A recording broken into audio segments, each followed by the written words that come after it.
Hello and good morning, everyone. Thank you for your patience. We are ready to start this morning's Horizon webinar, first of its kind. And today you will be learning more about how to communicate about and disseminate your EU-funded project results, given that they have been funded under the Horizon Europe, Cluster 1 Health, and Horizon 2020 programs. And before we start, just a couple of housekeeping rules. So you will be able to ask your questions via Slido directly in WebEx at the end of our presentations, and we will share the recording and the slides afterwards because we're indeed recording this webinar. But without further ado, we'll now leave the floor to Stefan Hogan, Head of Unit in HaDEA Health Research. Thank you. Stefan, the floor is yours. Thank you. Good morning, everyone, and thank you for joining us this morning. Indeed, my name is Stefan Hogan, head of the Unit for Health Research, which is overseeing, I believe, most of your projects, whether they be from Horizon 2020 Health or the Horizon Europe Cluster 1 Health.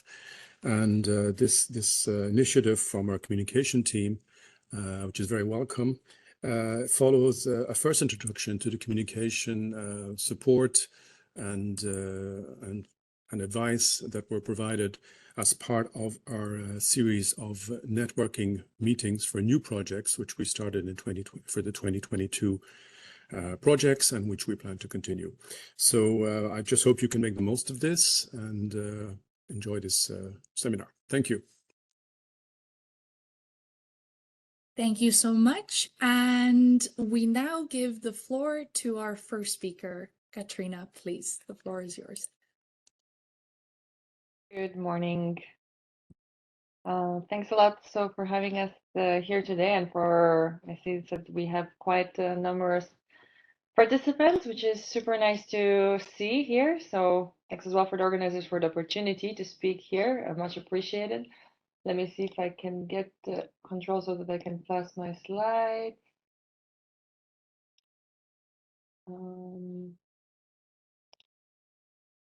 Yeah, should be fine, I think.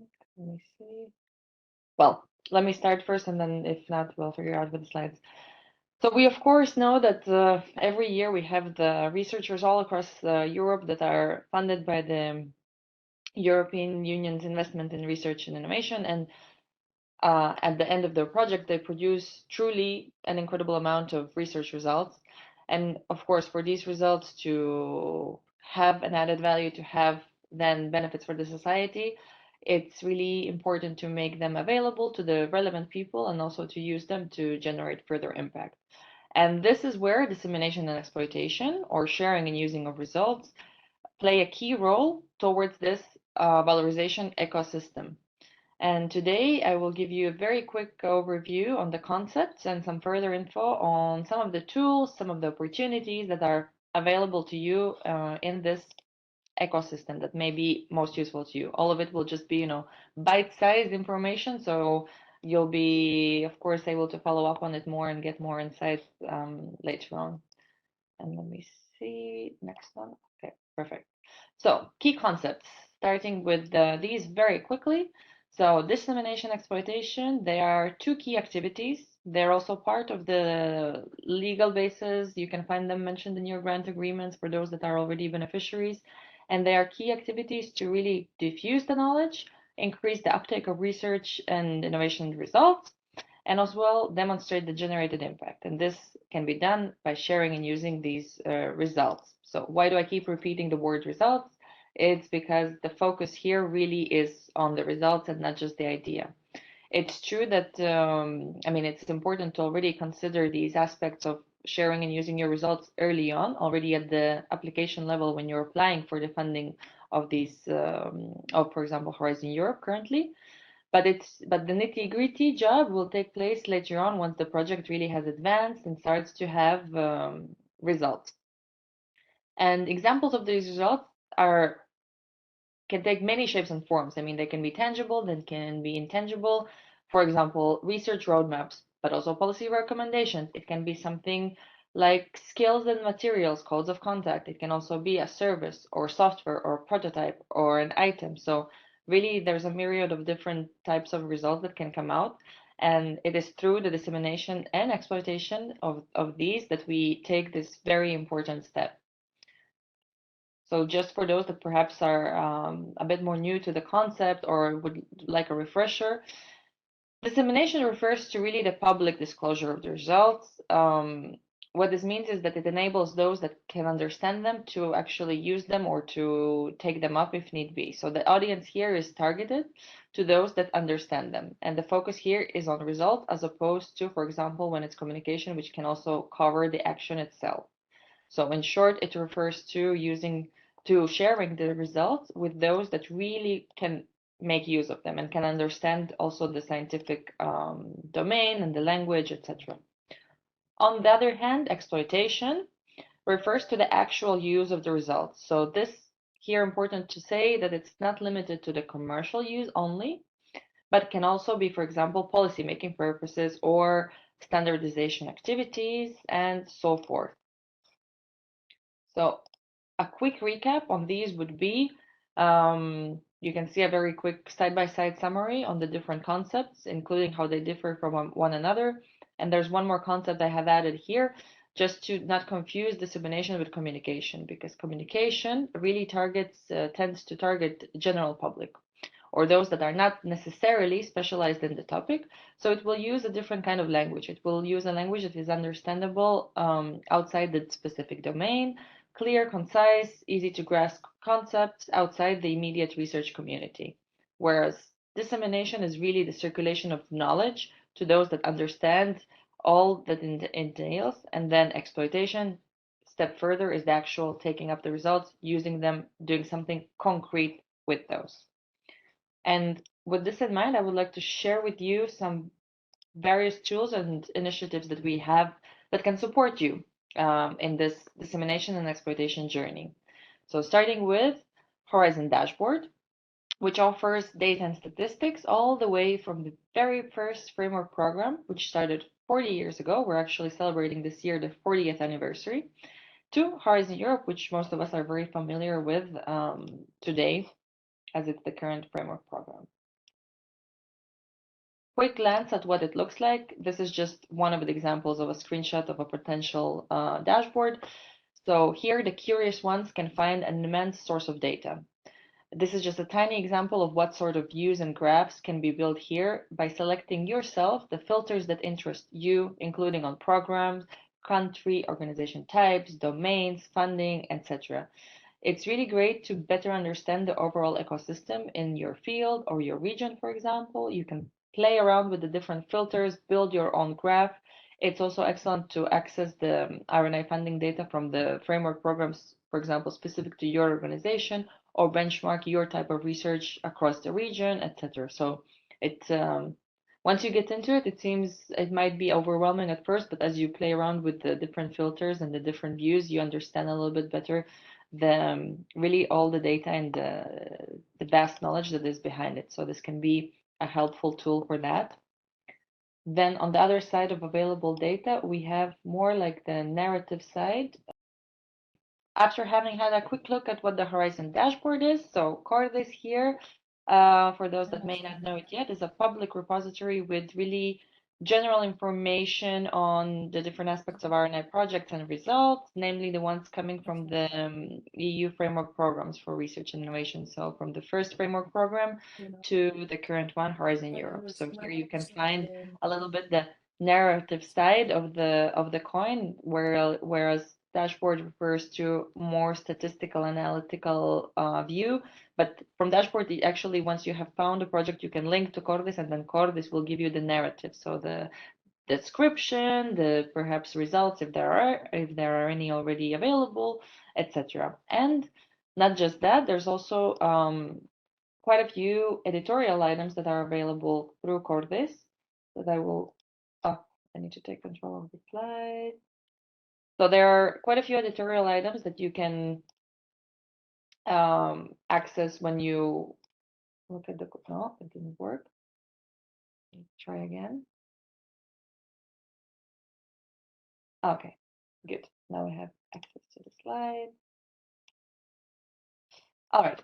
Here you can just see, I mean, this is a screenshot from the Cordis webpage itself, but there are various items such as the results in brief, news section, videos, podcasts, and thematic packs. There's one that I would like to highlight here, which are the thematic packs, because on average for all of these items, while Cordis is a publicly accessible platform to request these, it doesn't come from outside, it happens from the inside, so the commission and its implementing bodies. So your best source of contact, in case you would be interested in these items, would be really your project officer, who can then access the information from and request it to be added to. For example, thematic packs. So aside from the repository of Cordis, there's also these editorial items.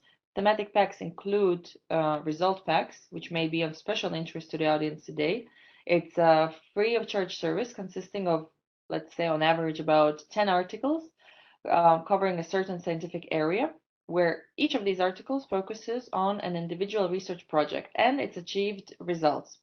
Together with an introductory editorial, the articles are then published together as one item as a results pack, and it's available in PDF format as well as online on the Cordis website. So why I mention these here is because they can be quite useful to combine a set of projects and their results to present together under a common thread. And they can be requested by your project officer. So for the project officers attending, you have full access to express your interest and requests for these items. And for the beneficiaries attending, project officer, as always, is your best friend to get more support for your dissemination and exploitation activities. And for the thematic packs, so for example, the results pack would be on closed or close to closing projects. And there's also the info pack, which is more for newly funded projects. Timeline for creation of these is around 2 months. This can be subject to discussion, I mean, upon available resources, overall planning, etc. So in case there would be an urgent need, there is some flexibility, but on average, I would say 2 months would be good to bear in mind in case you have a big event coming up, or another type of appearance where you might find it useful to have such an item with you. And then next up, we have the Horizon Results platform, which is a corporate platform provided by the European Commission in order to address the need for results and result owners to find what it is that they're looking for on a public forum. And here the project can set up results profiles. So it's not a project profile, but really specifically result profile, where they can briefly explain, do sort of like an elevator pitch or a LinkedIn profile for their results. They can explain what these results are about, and they can also note down what it is that they are looking for. For example, they have their results and they are now looking for further investment or visibility or collaboration, sharing of knowledge, etc., etc. So a quick overview of why we say it's a matchmaking platform as well is that it really allows for further promotion of the EU-funded results. And it also gives opportunity to match these results with what they need to go that extra step towards impact. So be it investors, be it policymakers or other stakeholders, or perhaps additional services such as the IP help desk or the booster services, which we will cover next. So Horizon Results platform is free of charge, and it currently hosts results from the Research and Innovation Framework programs, such as the FP7, H2020, Horizon Europe, but also other programs funded by the Commission, and with more to be added in a gradual manner as we move towards a really more incorporated valorization ecosystem in the coming months and years. And then last but not least, I'd like to quickly mention the Horizon Results Booster, which now becomes simply the Booster. This is not a platform per se, but it's rather free of charge services that are offered by the European Commission to our framework program beneficiaries with ongoing or closed projects. The aim here is to really assist the beneficiaries in the dissemination exploitation journey. It's not a grant, there is no money or payments between the Commission and the beneficiary as such, but it's rather the service itself that is provided by a team of experts. So in short, the added value here is that through the use of these services, it can help you to get one step closer to generating this impact, and if, for example, it happens that there's a lot of good intentions to do something with the results, but there's a point where perhaps there's lack of expertise or clarity or resources, or simply, yeah, a bit you're lost on what to do next. The Horizon Results Booster, or the Booster now, can really help you figure out these things, focusing on the dissemination, for example, or focusing on finding what your market is or what your target audiences are. And then with this in mind, so what's on offer already as of now? And I think, yeah, I have the next slide. So we start here with personalized support. So starting with an entry-level consultation where we set the ground. So this is something that every applicant to the booster would go through. So it's to really help you see what it is, at which level of which technology readiness level, or which level of simply at your for your results you are, to determine what it is that you would need next. So it really helps the applicants selecting the most suitable dissemination exploitation services. So in this entry-level consultation, what you get is an introduction to the D&E ecosystem. You also get a review, brief review of the strategy and intellectual asset that you have already kind of determined yourself. And of course, it also allows to create a tailored roadmap of the potential services.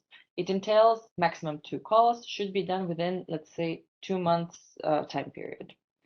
And then next up, you have as well the follow-up service, which basically takes afterwards, depending on the overall service duration, could be every 6 months, but that depends how long the services or how many services you would have requested and you're receiving. And then moving on to the key part of this, which are the D&E building blocks that you can see here. And we currently have 2 available. First one, dissemination support. So this service is dedicated to promoting the project results to targeted audiences.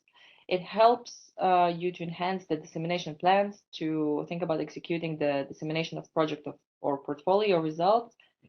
What's included here is coaching on assessing and improving strategies, identifying the key intellectual assets beyond the ones you already knew, or developing on the existing ones. Defining the target audiences and the optimal channels for maximizing impact. So you receive guidance on the effective dissemination methods, storing materials, and as well how to showcase them on, for example, the Horizon Results platform. This could be ideal for individual projects, but also project groups with, let's say, 3 to 4 projects max.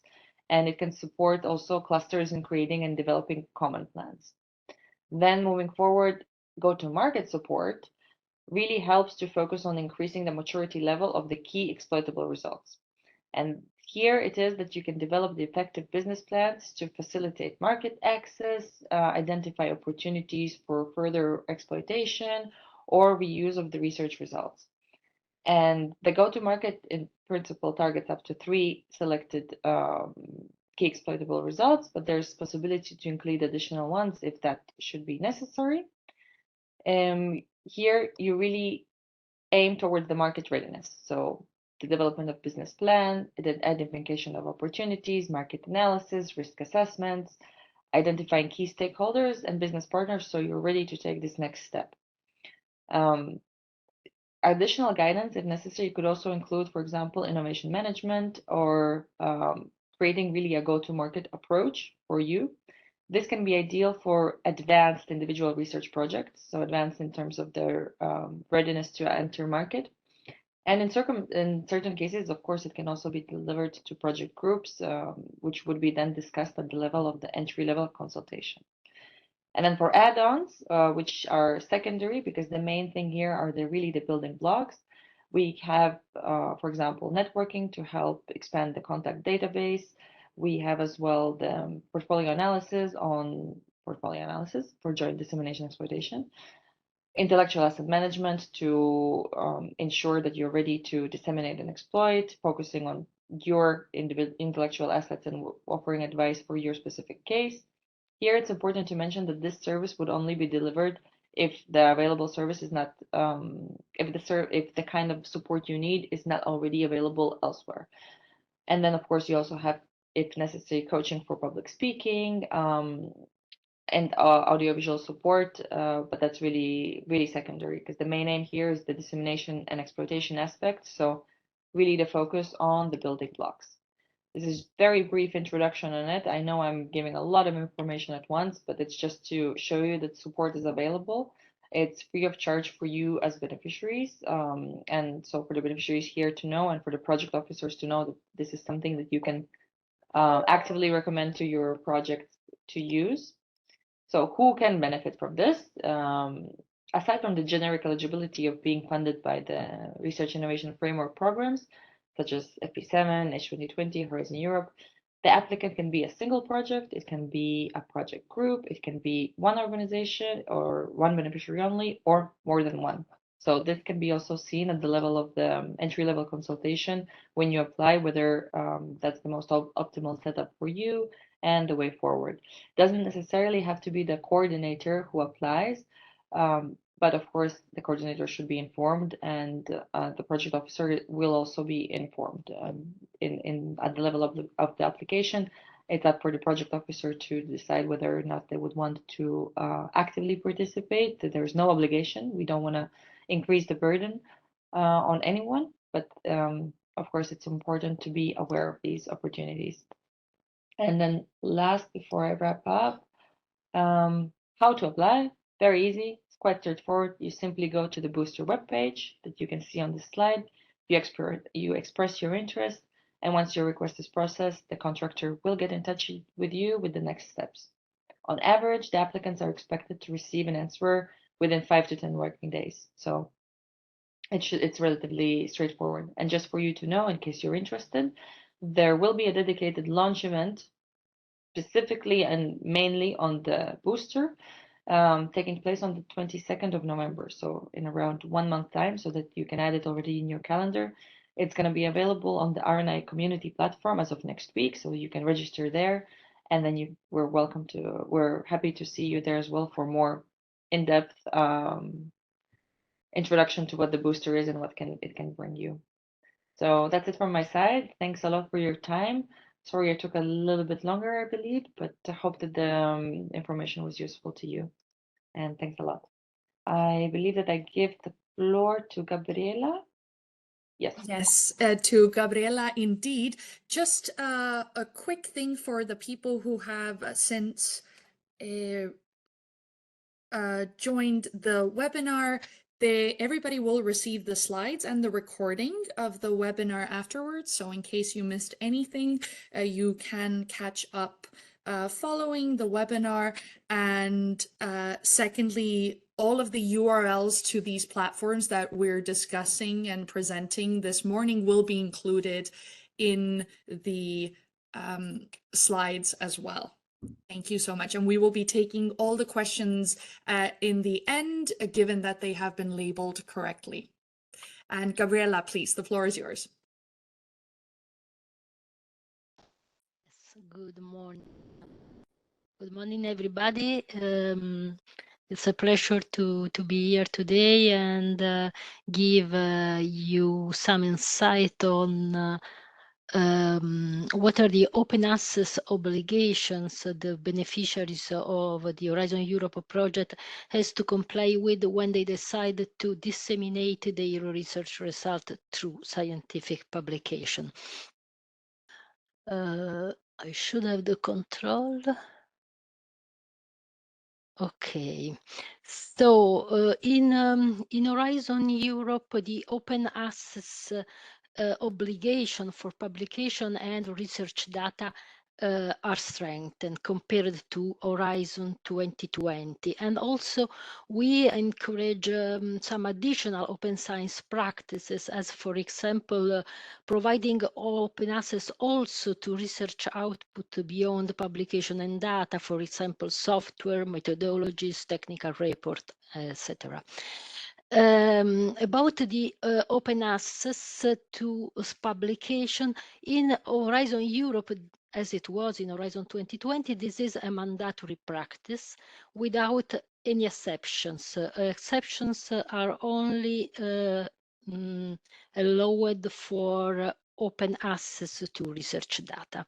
What is new in Horizon Europe compared to Horizon 2020 is that the open access to peer-reviewed scientific publication has to be immediate and via a trusted repositories under open license. This means that your paper has to be available in the trusted repository in open access at the latest at the moment of the publication on your on the publishing venue you choose. Also, the metadata has to be open with open license, and information, all the information that can be necessary to validate your conclusion has to be shared via the trusted repository.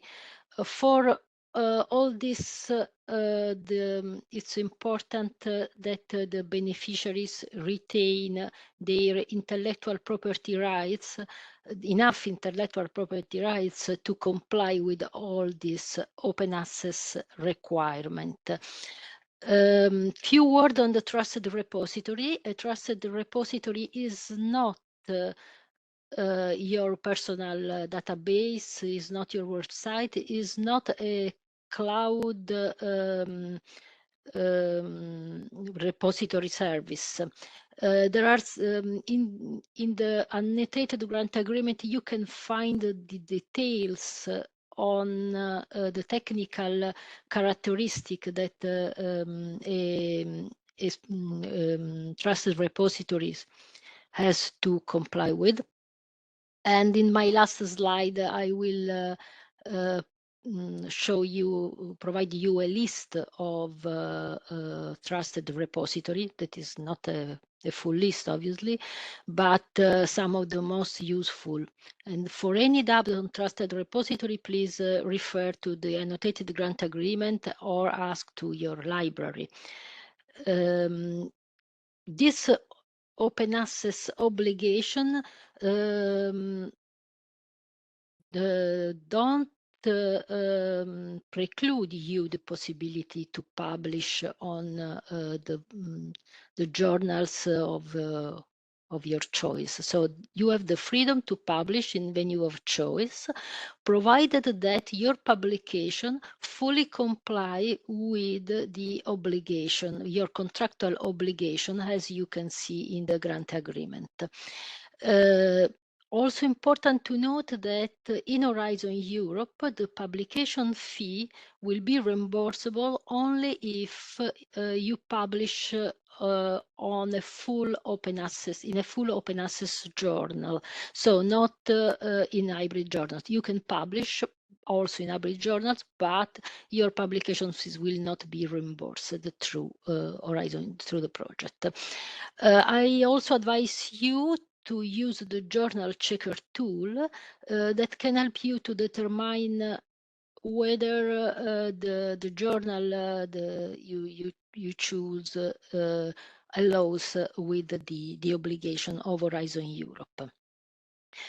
The Commission provide all the beneficiaries of Horizon Europe, really all the beneficiaries of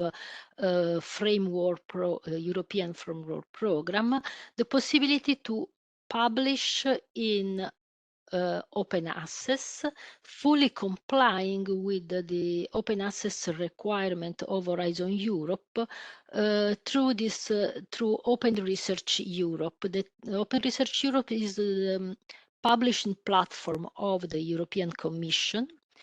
Is a publishing platform, is not a repository, so you cannot publish in Open Research Europe and then in another journal. To publish in Horizon Europe, in Open Research Europe, is not an obligation, is an optional service offered to the beneficiaries.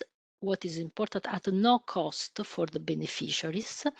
When you publish on Open Research Europe, your paper will be immediately made available, and it will be it will follow a very rigorous open peer review process. And the last thing that I guess is important when you publish in Open Research Europe, or when you review, you work as a reviewer for Open Research Europe, is that not only the publication but also the review report is in open access under an open license. So you can also use your review report as a something to be cited in your CV. And my last slide, as I promised you, this is the list of trusted repository. Zenodo is definitely one of the sure place where to publish, but this is a list and there are many others. Thank you very much.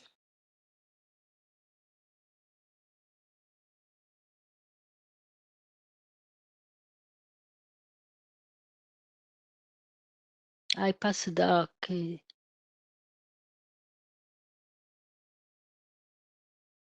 Indeed, thank you so much, Gabriela. And we now pass the floor to João Carmona, who will tell us a bit more about the Horizon magazine. Please, João, the floor is yours. Thank you very much. I hope we can all hear me and see me. I'm very happy to introduce you to Horizon Magazine. Horizon Magazine is a project that is managed by DGRTD, and it's a magazine that publishes stories of researchers improving people's lives. We publish about 2 articles every week and 2 videos to go with these articles. The articles are published on the magazine, and we also promote it on the Horizon Magazine's YouTube channel, on Facebook, on X. And we have a newsletter as well. We use this content also for other DGRTD channels, as well as other commission channels. We share these articles with stakeholders, with the interviewees of the articles, with the research organizations they belong to, and we ask them also to share it via their networks, their newsletters, their umbrella organizations. We also share this with media partners that we have in all member states pretty much, and they regularly share stories that are of relevance to their local audience. We run advertising campaigns as well to promote these articles. And so this way we achieve an average of about 500,000 views on the website that stay for longer than 1 minute. And we achieve about the same number, 500,000 of views on YouTube and other social media platforms. Now, if you would like to have your project featured on Horizon Magazine and to benefit from all this visibility on our channels, in media relations, stakeholder relations, advertising, what you have to do is first speak to your project officer. Your project officer will then get in touch with the liaison for communication, the communication correspondent, and the communication correspondent will help you speak with the communication unit in DGRTD that will provide you with a template that I'm sharing as part of this presentation as well. And together, so the project officer and the communication correspondent with the communication officer, they should be in a position to fill in this template in a way that it will be approved by the editorial board of Horizon Magazine. And then the editorial board will send you an outline for approval. So there's 3 essential moments. The first one is filling in the template. The second one is when Horizon Magazine's team prepares an outline of how the article will look like that is sent for validation. Once this is validated, the writers will contact the interviewee, the project coordinator, and others. We'll write up the story, we'll get it approved with the interviewee, and once the interviewee has approved, it will send you back to the project officer, also to the communication correspondents that will validate it with the policy services in DGRTD. And this whole process should, until we have this final validated article, should take no longer than 4 weeks. Then the type of communication products we produce is the articles, the videos, the newsletter we mentioned, but we also do carousels on social media. And sometimes we use some additional formats. So this is it. I hope you all check out Horizon Magazine, probably even subscribe to the newsletter. And I hope to receive good proposals of very successful projects with tangible impacts at local level that then we can promote to via media relations, advertising at local level again for greater impact. To mention that the audience we're trying to target is an audience that is open to science, interested in documentaries, in topics of general curiosity like this. Their main topics of interest are health and climate. And that's it. Thank you very much. Thank you so much, João. And now we move on to Marta, who will tell us a bit more about success stories. Marta, the floor is yours. Thank you. Apologies, I have an issue with my video, but I guess you can see the slide. Success Stories is a similar communication product to Horizon Magazine articles. It's an article that showcases the impact and contributions a project funded by H2020 or Horizon Europe had on our society, on our daily life. To give you some example, we recently published a story on a project that developed a cure to a rare infection disease for the eyes, and it has been commercialized. Or an interesting story of a project that has collected more than 2 million different scents and smells from histories, from ancient books, and is helping galleries and museums to create more interactive exhibitions using these collections of smell references. And we publish these success stories on our websites. They are available to everyone. We also promote them on our social media channels, newsletters. We use these articles to complement our commissioners' speeches or briefings, or we use them to build exhibitions during events. They are similar articles to the Horizon Magazine, the ones that João already presented. With some slightly difference, we only choose to produce articles with close projects. We focus on just one project rather than different, but the audience is similar. It's people interested in research and innovation, but not working on it. So it's we believe the success stories are nice articles to provide visibility to your project to people who are also not really working in the sector, but interested in knowing more about research and innovation. How does it work? We receive requests from the project officers who have a better knowledge of the projects and their success. So you will probably be in touch, contacted by the project officers and the publication office who is helping us producing the article. They will ask for more information about your project, and you will see the draft, of course, the draft article. There will be a validation process, and then in a time frame of 5 weeks, the article will be published on our website. I think I've completed my slide. Of course, if you have any questions on this, feel free to reach out to us. Thank you.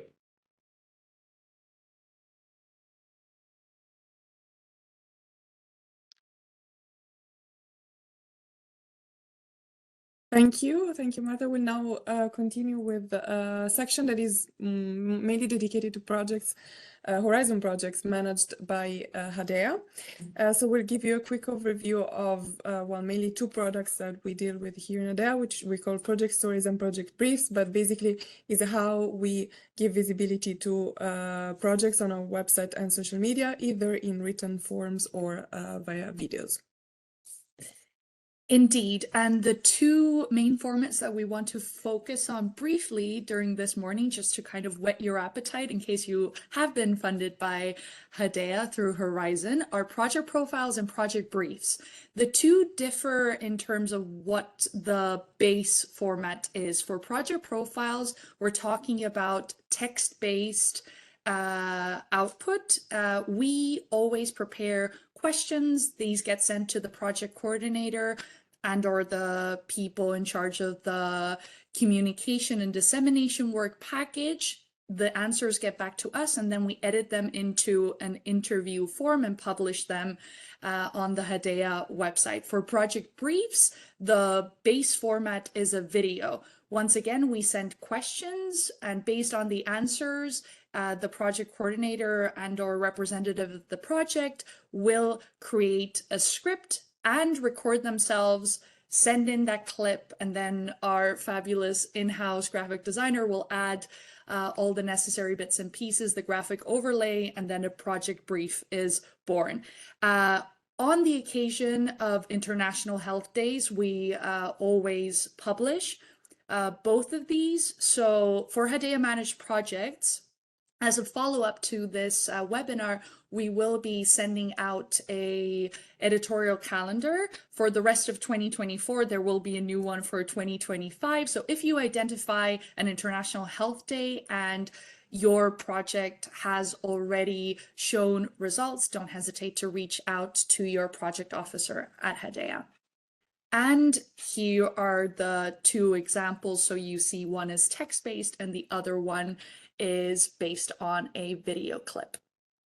And indeed, as you could see in the previous slide as well, we always promote whatever we do on the website, but also on social media. We have two main accounts. In case you don't follow us yet, do so. We are on X and LinkedIn. One thing to remember is that we have one account, well, on both platforms, but it's one for the whole agency, which means that you'll find there information about all the programs and projects that we manage, which means not only health, not only Horizon, but also digital, industry, space, because these are in HaDEA's portfolio. But don't hesitate to tag us whenever you have relevant results of your projects or anything you would like us to be sure that we see. And if it's relevant, we will be more than happy to repost and like and give visibility to your posts. In order to do so, also do the popular hashtags that might give further visibility to your posts. So we've added a few here just to give visibility in terms of your project being EU-funded projects, Horizon 2020 or Horizon EU. And if you have any doubts on which ones to use, you can always do a quick search and see their popularity. Just one last slide to leave some handles of the main commission accounts that you might want to, well, first of all, follow and then interact with.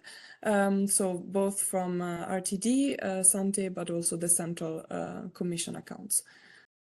Thank you so much for joining us this morning for our little pilot project of the Horizon webinar.